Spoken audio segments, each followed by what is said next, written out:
of what he gives to us. If you have a Bible, we're going to be in Exodus chapter number 10 this morning. Exodus chapter number 10. I know it's been a time of vacation and a lot of things going on. But 2 weeks ago, we worked our way through the first 7 plagues. And we if you're brand new with us, we've been working our way through Exodus for far too long, according to most people. Just kidding. We've been working our way through Exodus, and we're in the middle of the plagues right now. 2 weeks ago, we worked our way through the first 7 plagues, but our focus was primarily on the hardening of the heart of Pharaoh. And what we saw 2 weeks ago is that there's actually 2 Hebrew words that are used to be translated into English as hardened. The first is kavod, which means heavy or weighty. And what we would see is through the first 6 plagues, it regularly, the text would tell us that Pharaoh hardened his heart. Pharaoh kavod his heart, meaning it was hard to move. He was very stubborn. Regardless of what he saw, the miracles that God was doing in front of him, he refused to acknowledge Yahweh as the one true God. But then after the 6th plague, we saw that Yahweh hardened Pharaoh's heart, which led us to ask this question. Does that mean that Yahweh took away Pharaoh's free will? Now did Pharaoh just do whatever Yahweh was telling him to do, and then he would be punished for that? That just seems strange. And what we saw was when the Bible tells us that Yahweh hardened Pharaoh's heart, we find the Hebrew word hazak being used, meaning Yahweh was going to strengthen or encourage what was already in Pharaoh's heart. His heart was already hard. Yahweh was just strengthening that hardness because he had to get Pharaoh to a point of decision, because it was time for Israel to leave. And the question was Pharaoh going to let them go because he had understood who Yahweh was and he was going to surrender them so they could go serve Yahweh? Or was Pharaoh going to resist and Yahweh would need to humble and cripple Pharaoh primarily in order to get the people to leave? And so we saw, I'm not going to read it, but just so you have it, we saw during the hailstorm of the 7th plague that the plagues had fulfilled their purpose. Pharaoh, this God king of Egypt, finally saw Yahweh for who he is, and he says, "You are the God of justice. You are the one who determines right and wrong, and I and my people are on the wrong side of your justice. I have sinned." And that was exactly the purpose of the plagues, to get Yahweh, or to get Pharaoh to recognize who Yahweh was. But what we also saw was that at the end of the hailstorms, when everything settled down, Pharaoh once again hardened his heart. Meaning he saw Yahweh for who he was, and he said, "I don't care." And at that point, now we're going to see a shift. We're going to see a shift in the purpose of the plagues. The purpose of the plagues will no longer be to reveal Yahweh to Pharaoh and to the Egyptians, because that has already been done, and they have chosen to rebel. What we're going to see is a shift, and Yahweh is going to reveal himself to his own people. I want to show you my power, my provision, my precision, because you are going to need to follow me as we leave. So in chapter 10, verse number 1, we're going to enter the 8th plague of the locusts. Chapter 10, verse number 1 says this. Then Yahweh said to Moses, "Go into Pharaoh, for I have hardened his heart and the heart of his servants, that I may show these signs of mine among them, and that you may tell in the hearing of your son and of your grandson how I have dealt harshly with the Egyptians and what signs I have done among them, that you may know that you may know that I am Yahweh."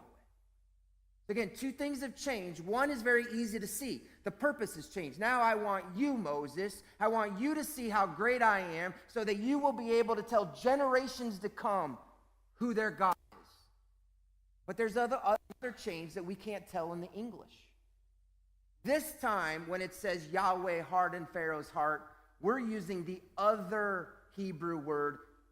Yahweh is going to make Pharaoh's heart more stubborn. Which then leads us back to this question that we asked 2 weeks ago. Is Yahweh taking away Pharaoh's free will when he hardens his heart, and then he's only going to punish him for doing what he's making him do? And doesn't that seem so unfair, right? Here's what I want to show you. I think the text is going to reveal that Yahweh is not going to supernaturally harden Pharaoh's heart, but rather Yahweh is going to bring circumstances into Pharaoh's heart where he will harden his heart himself. But those circumstances Yahweh is bringing. And here's the crazy thing. It's simple. He's going to bring 2 slaves in front of the king of the world and say, you need to bow to our God. Okay. How do you think that's going to go over for a God king? Got 2 slaves. 2 slaves are going to tell me that I have to bow to their God. But the thing is, they're going to say that in front of all of Pharaoh's servants. So what do you think Pharaoh himself is going to do when he's challenged like that by 2 slaves? Well, of course, he's going to harden his heart. Look at verse number 3. It says, so Moses and Aaron went into Pharaoh and said to him, thus says Yahweh, the God of the Hebrews, the God of your slaves. How long will you refuse to humble yourself or to bow down before me? Let my people go, that they may serve me. And the crazy thing is, Moses and Aaron, they deliver this message and they say, you have a choice. You bow down before our God, or you will face a famine when the locusts come, when a plague of locusts come, and they're going to eat everything that's left over after that bad hailstorm. And that Moses and Aaron don't wait for an answer. They turn and walk away. How insulting. To the most powerful man in the world, you're just going to turn and walk away? No, that's not what we're going to do. But then what makes it even worse is in verse 7, Pharaoh's servants agree with Pharaoh's slaves. Look at verse 7. It says, Pharaoh's servants said to him, how long shall this man, meaning Moses, be a snare to us? Let them go, that they may serve Yahweh their God. Do you not yet understand? Well, just pause right there. We got servants looking at the most powerful person in the world saying, don't you get it? What are you, dumb? Where's your head? Like, you see the circumstances that Yahweh's finding himself, or that Pharaoh's finding himself in, because Yahweh sends 2 slaves, and he moves in the hearts of these servants to say, let them go. Egypt is ruined. Hey, Pharaoh, God King, it's over. You've lost. Man, that's not going to sit well with Pharaoh. He says, I absolutely will not bow before their God. And so the locusts come. Yahweh didn't take away Pharaoh's free will, but he purposely put him in a situation that would cause his rebellion to intensify, which means ultimately Pharaoh has no one to blame but himself. As I thought through that, I'm like, man, how often do I find myself in the same situation?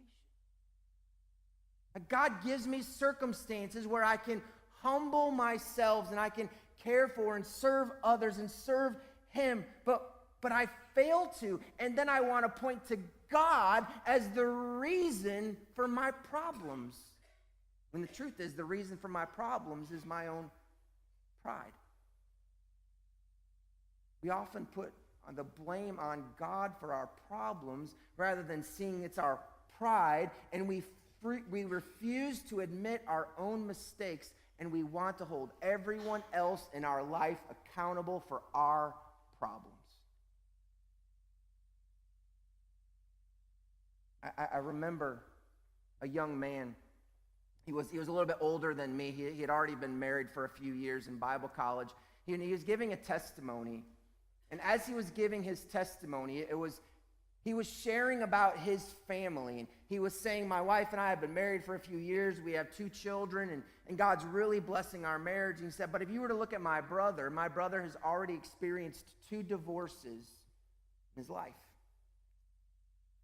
And he went on to say, but what is so amazing is that both my brother and I points to the same reason that our lives have ended up so differently.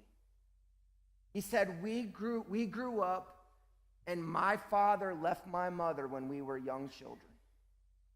And we grew up in a broken home.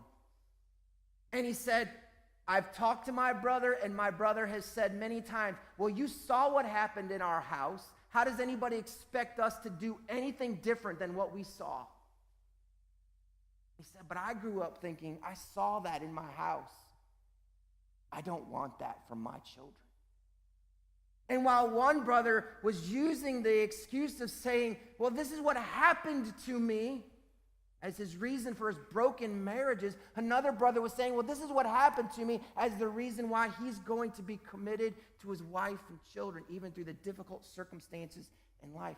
And the truth is, for all of us, as we work through difficult times in our lives, the road to reconciliation is so important. But if your first step on the road to reconciliation is to point a finger at someone else, I'm telling you, you're not on the road to reconciliation. You're on the road to further division. Because the road to reconciliation, the first step on that road is an honest admission of our own guilt. Like, all right, I may be responsible for 1%, but I'll own that 1%. We're never, it doesn't matter whether it's a husband or wife, a parent or a child, it doesn't matter if it's a boss or employee. If it is always, it's your fault, we're never going to find the restoration and the resolve that we desire. I mean, let's be honest, husbands, and I'm not trying to be funny, but I'm a little bit like how successful are we when we point out how our wife has failed us? How good does that discussion go? Well, you know what you should have done. Yeah, that about you, but in my house, that doesn't really accomplish anything. Parent or children, how many times does your whining attitude to your mom and dad about how they're so unfair? How many times has that gotten them to change their mind? Or what's the reality? Husbands, what if we went to our wives in a spirit of humility, asking for forgiveness for not providing a secure and loving relationship for her to find what she needs from her husband? I'm sorry, that's my fault. Somehow. I hope that's not our car. Yeah. And if you have an issue at work, how different would it be if you approached your boss instead of saying, this is the way it needs to be? What if you were to say, I know the pressures that you often feel. And I'm just thankful that you're able to provide our family with a job. Kids, what if you were to approach your mom and dad at some point and saying, I know I often fail to express my appreciation and my love for the way that you so care for us. But I just want to tell you, I'm grateful for who you are. Like, what if that was our first step on a road to reconciliation? I think we'd get there a lot faster and a lot easier. But a lot of times it's that pride that's in our heart. In fact, for Pharaoh, it was this pride, and he said, absolutely not. So the locusts arrived. Look at verse number 12. It says, then Yahweh said to Moses, stretch out your hand over the land of Egypt for the locusts, so that they may come upon the land of Egypt and eat every plant in the land, all that the hail has left. So Moses stretched out his staff over the land of Egypt, and Yahweh brought an east wind upon the land all that day and all that night. Oh, here's a cool echo. The east wind. If I were to take you back to the book of Genesis, to a man named Joseph, who interprets the dream of an Egyptian pharaoh. He dreams of 7 skinny cows eating 7 fat cows, and 7 skinny ears of corn devouring 7 full ears of corn. Are you familiar with that? That was a dream that Joseph interpreted as you're going to have 7 years of plenty followed by 7 years of terrible famine. Guess what brought the 7 years of terrible famine to Egypt in Genesis? Now we see an echo of the east wind bringing another famine through these locusts. But here's what's so cool. There's a forward echo, because it's not just that the east wind brings in famine, but in just a short time, the Israelites are going to be standing on the bank of the Red Sea with nowhere to turn. And guess what God sends? An east wind to part the waters, which is so amazing. Like, this blows my mind. Like, God works the same way in the world, but for some, it ends up in devastation. For others, it ends up in deliverance. And that just goes to remind me, it's not our circumstances that dictate the outcome of our lives. It's our reaction to our circumstances that do. I'm going to say something that's not easy to say. We're all going to face death. There's someone that is close to you that will experience death and leave you feeling hurt and lost and alone and uncertain of what to do. I promise you, every single person in here is going to experience death and hurt and tragedy and sickness. You're not the only person that's going to feel like that, although sometimes you may feel very alone. I'll tell you, death entering into your life does not have to turn you bitter and sour. It does to some. Rejection or rebellion hurts some. We're all going to face difficult moments in our lives. It's not those difficult moments that are going to define the outcome. It is our reaction to those difficult moments. Aaron, I saw that this past week was the 8th anniversary, is that right? 8th anniversary of the fire in your home, and you had shared the link, and I watched the show again of you telling your story, and it's all about, like, we're all going to face loss. What do we do in that loss? Do we walk away saying, God, how could you do this to me? Or do we reach up and say, God, I've got to hang on to you because I have nothing else? That's what I would love to encourage us as a church family. When we face those unwanted circumstances, whether or not we trust in God will determine the outcome of those circumstances. Come on. That unseen hand. As the narrative continues, there's this little glimpse of hope that Pharaoh, he might get it. Because when the locusts arrive, he calls out for a second time. He says this for a second time. Look at it at verse number 16. It says, then Pharaoh hastily called Moses and Aaron and said, I have sinned against Yahweh. But notice the next word. Your God. And then he goes on and says, now, therefore, forgive my sin, please, only this once, and plead with Yahweh, your God, to remove this death from me. You know, I promise you, as soon as I read that, I thought, wow, that is a perfect illustration of what religion is. I want things to be right. Will somebody do that for me? Can I go to somebody else, or maybe I can make amends by just doing more good? But no, see, what religion wants to do is that it wants to allow you to confess your sins or make amends without facing the one against whom you have sinned. But relationship, forces you to face the one you have hurt and take responsibility for your wrong. You see, that one word that Pharaoh uses, I have sinned against Yahweh, your God, means he doesn't have to face Yahweh himself.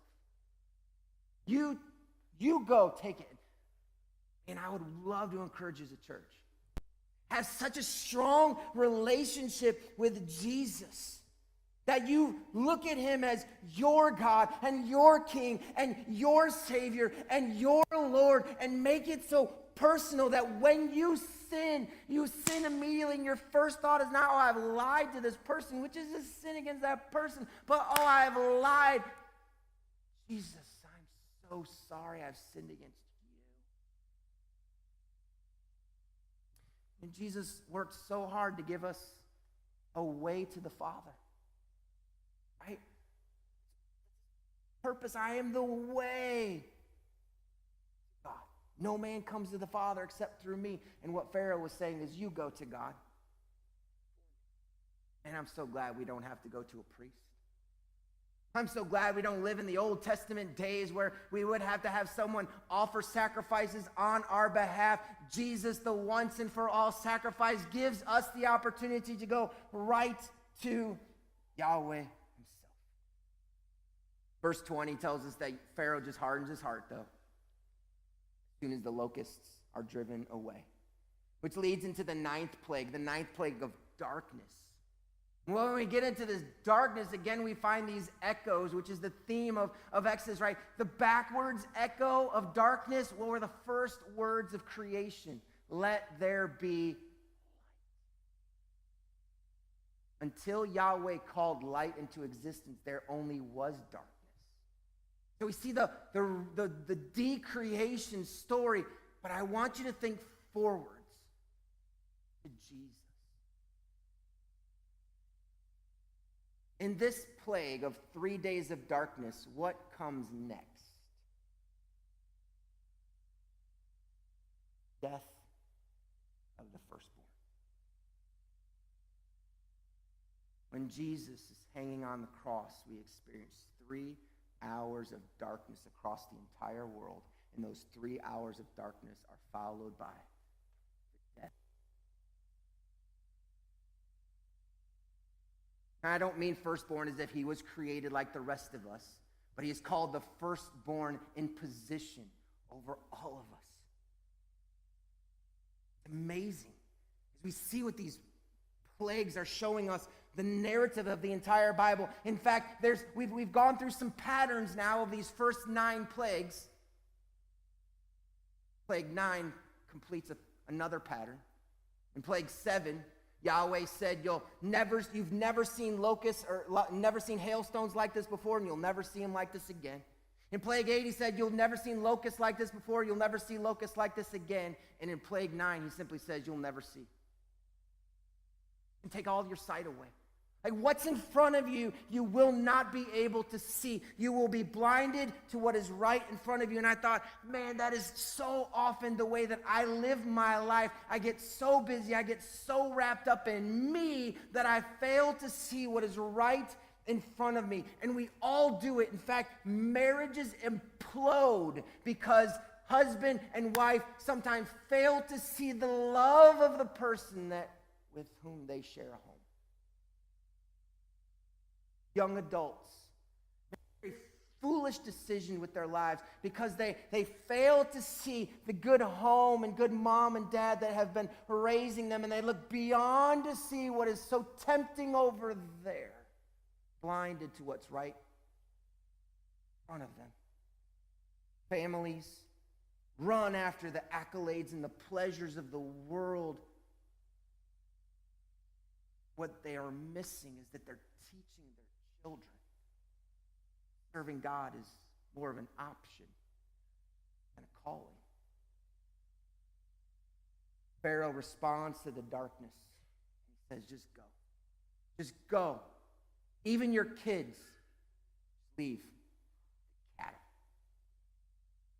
And I would love to dig down deep in that, but I'm not going to. But But Moses says, no, you don't get to set the ground rules. Yahweh has already set the ground rules. We're not going to do what you want to do. We're doing it the way God said. Pharaoh gets so upset that he says, the next time I see you, I will kill you.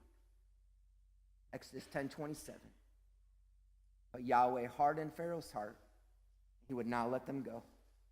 Then Pharaoh said to them, get away from me, take care never to see my face again, for on the day you see my face, you shall die. And Moses said, as you say, I will not see your face again, which leads us into the 10th and final plague against Egypt. And the focus is on one word: firstborn. Firstborn. There's an echo, though, that we have to return to. It's early on, even before Moses gets to Egypt, God tells him this in Exodus chapter 4. Then you shall say to Pharaoh, because his heart's going to be turned against you. You shall say to Pharaoh, thus says Yahweh, Israel is my firstborn son, and I say to you, let my son go that he may serve me. If you refuse to let him go, behold, I firstborn son. This is before he gets there. So what we know is that everything is going to start and end focused on the firstborn. Look at chapter 11, if you would. Chapter 11, verse number 4. So Moses said, thus says Yahweh, about midnight I will go out in the midst of Egypt, and every firstborn in the land of Egypt shall die, from the firstborn of Pharaoh, who sits on his throne, even to the firstborn of the slave girl who is behind the handmill, and all the firstborn of the cattle. Pharaoh's going to get this warning, but his heart is hardened and he is set. And today I'm not going to focus on the Passover lamb, and all of that. We're going to focus on just why the firstborn. The Hebrew word for firstborn is bechor. Here's what you'll find. The firstborn, or the bechor, is destined to become the family representative. The firstborn receives the father's blessing. He also receives a double inheritance, because it's through the firstborn that the family legacy continues. He will be the one who will represent the father when the father is absent, whether it's a temporary absence, maybe taking care of something, or whether it's a permanent absence in death. Okay, but this becomes huge. You can't miss what I'm about to say. Firstborn, though, not about position. It's about mission. See, the firstborn is not more important than the rest of the family. I could prove it.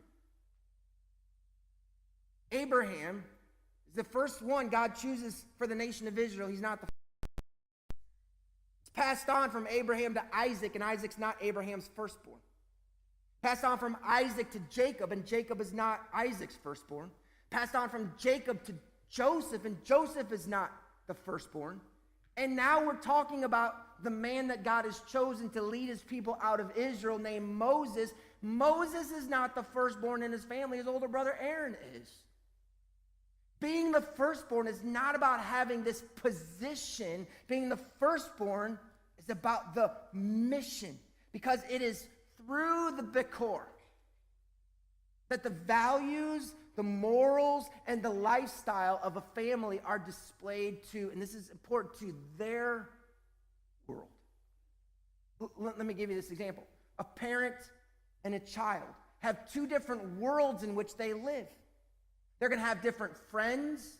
They're going to face different circumstances. They're going to make different decisions. But even in these different worlds, they can both adopt the same values, the same morals, the same attitudes, and have the same mission.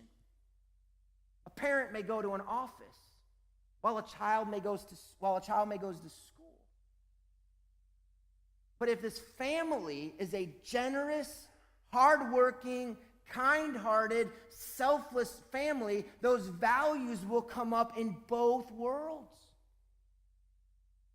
Mom and dad might be generous in the office by buying lunch, while son or daughter might be generous in their world by sharing their toys. Mom and dad might give credit to the co-workers in a selfless way, while son or daughter might give credit to teammates for their successes. Parents may work really hard to make sure that their company is successful, while a child works very hard to get good grades. It's the values are the same even though they live in different worlds. This is so true because you could ask any coach. I mean, Coach Huff, I know you would know this. Amy, you would know this. Stevie, you know this. Carrie, all of you who have coached, right? Like, the child is often a microcosm of the family in which they're raised. The way they react to receiving instructions. Their attitude when they're told to do something hard, like run 5 laps instead of the 1 that they normally would. The actions when they don't get their way and they don't get to play the way that they want to play, how much they want to play. So often you get to see the reactions of the child because you're finding the values not just of the child, you're finding the values of the home.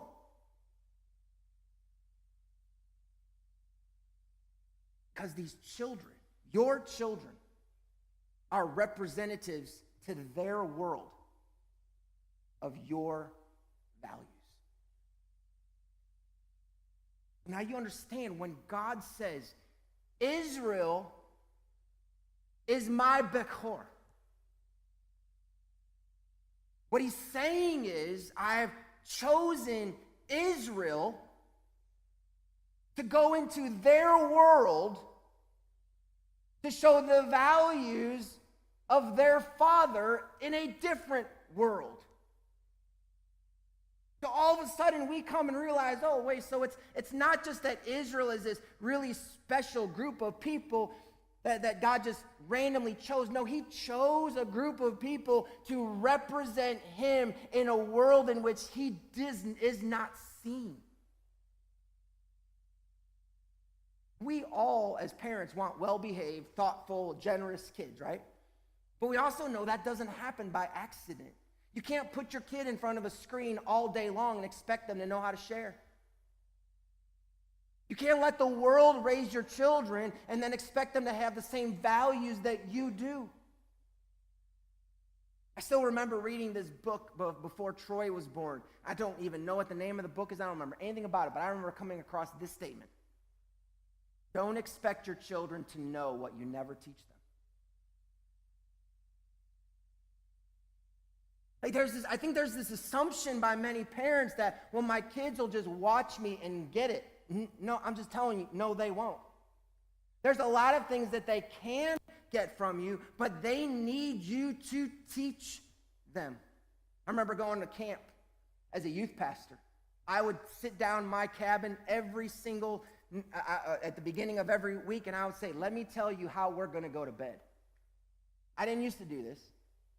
We used to go to camp, and then it was so frustrating to me because, like, all those kids would stay, make all kinds of bodily noises, and stay up and throw stuff, and, you know, once everybody's close to going to bed, somebody's going to scream and yell, and boy, it was just a fight. And I started to tell them, hey, here's how we're going to go to bed. All right, I'm going to warn you when I'm going to turn the lights off. After we turn the lights off, you're going to have 10 minutes to act as foolish as you want. But I'm going to keep warning you when those 10 minutes are done. When those 10 minutes are done, you're going to get one chance to say goodnight to everybody in whatever voice you want to. And after that, we're done. You know, it's amazing how they responded to their expectations being told to them. I'm not saying it was perfect. No, we're talking about teenage boys, right? But it was so different than when I just said, hey, it's time to go to bed. Turn the lights off. Everybody be quiet. That just didn't work very well. You know, moms and dads, I would love to encourage you. Learn from others. Sit down with successful parents. Ask them what you think is important for them to teach their children. And then start taking the time to teach it. I remember when Troy and Trevor were very young, like 5 and 4. And I had written this down on a piece of paper, a 3x5 card, and I came across it. And when my boys were starting to grow, and I said, I want to write down 10 things that I want to teach my boys. And I wrote down on a 3x5 card 10 things I wanted Troy and Trevor to know. I could tell you right where that card is. I take it out every once in a while and look at it to see, are my boys learning the values that I believe are important for a young man to know? I just think it's so important for us to be able to teach children what they want to know. And here's why. If Israel was called to be the bechor of Yahweh, they have to know how Yahweh thinks. They have to know his heart. They have to know who he is. So when he pulls them out of Egypt, if you could think forward with me, when he pulls them out of Egypt, what does he do with them? Very first thing he does,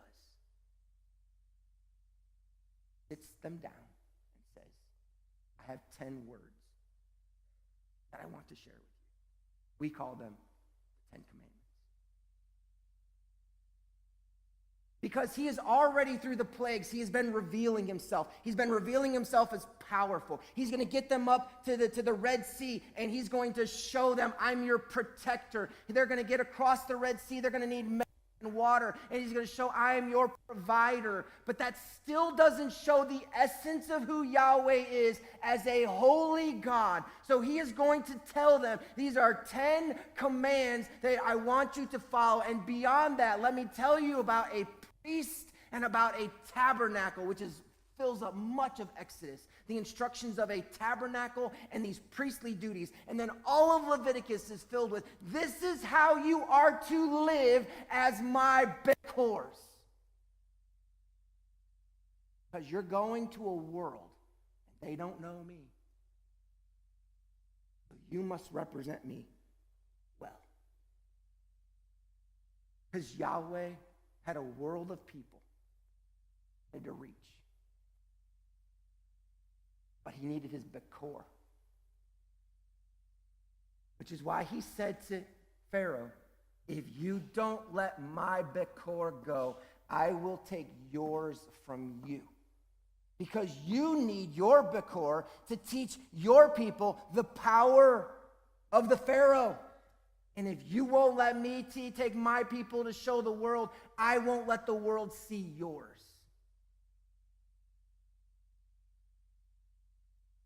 See, there's this question, like Pharaoh has recognized Yahweh as a divine power. He has even recognized Yahweh as the one who rules and reigns with justice. Because he said twice, I have sinned. Which then leads me to this question. Is Pharaoh kind of a part of Yahweh's family? How do you know?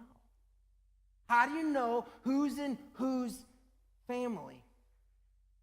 And Yahweh goes on to prepare a way for everyone in Egypt to display whose side are you on.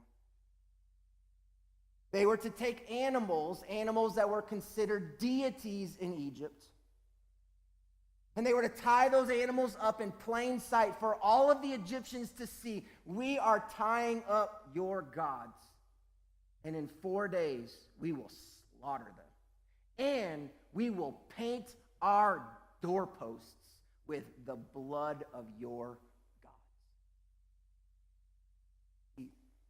Painting the doorposts with blood was a purposeful act of rebellion against the gods of Egypt and a purposeful act of allegiance to Yahweh. It was like as every father went and painted the doorposts of his home, what he was saying is, outside of this home, we may live in Egypt. Inside of this home is Yahweh's. Oh, moms and dads, that's what we need. We live in a world that we see is going, the morals of this world are going and going and going, but it doesn't have to happen inside of our home. Inside of our home, we remind our children that we today, because of what Jesus has done, because Israel, if you follow their history, they fail to be the bechor. They don't get into the land of Canaan and show the goodness of Yahweh. They start living for themselves. They start living with injustice. They start taking from people, and they start turning their hearts to the other gods in a new land. And they fail to be the bechor that Yahweh had asked them to be. And so what is Yahweh left to do? There's no one here to teach my world who I am.